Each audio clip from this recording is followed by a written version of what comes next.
আমাদেরকে প্রশ্ন করেন ফার্স্ট ওয়ার্ল্ড কান্ট্রির ভিজিট ভিসা প্রসেসিং এ আমরা কেন ডিসকাউন্ট দেই না। এর কারণ হচ্ছে আমরা শুধুমাত্র ফাইল সাবমিট করি না, আমরা প্রতিটি কেসকে গুরুত্ব দিয়ে হ্যান্ডেল করি। প্রথমে আমরা সময় নিয়ে আপনার পুরো প্রোফাইল এবং ফাইল ডিটেলসে অ্যানালাইসিস করি। তারপর আমরা যাচাই করি আপনার ভিসা পাওয়ার সম্ভাবনা কতটুকু। এই প্রসেসে আমরা আপনার ফাইলের লুপহোল বা ল্যাকিংস গুলো খুঁজে বের করি এবং সেগুলো কিভাবে ইমপ্রুভ করা যায় সে অনুযায়ী আমরা কাজ করি। সবকিছু ঠিকভাবে প্রস্তুত হওয়ার পরই আমরা ভিসা প্রসেসিং শুরু করি। এমনকি আপনার সুবিধা অনুযায়ী অ্যাপয়েন্টমেন্টের স্কেডিউলও করে দেই। আমরা কখনো তাড়াহুড়ো করে কাজ করি না, আর যে ফাইলে ভিসা পাওয়ার সম্ভাবনা নেই সেই ফাইল নিয়েও আমরা কাজ করি না। এই ডেডিকেশন, টাইম এবং প্রফেশনাল অ্যানালাইসিসের জন্যই আমাদের সার্ভিস চার্জে আমরা ডিসকাউন্ট দিতে পারি না।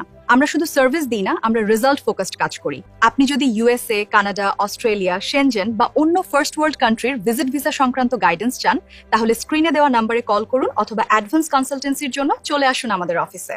আমাদের কোম্পানির প্রোফাইল ও রেটিং দেখতে গুগলে সার্চ করুন এক্সপ্লোরিক্স ভিসা কনসালটেন্সি।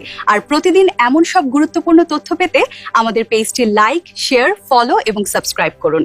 ধন্যবাদ।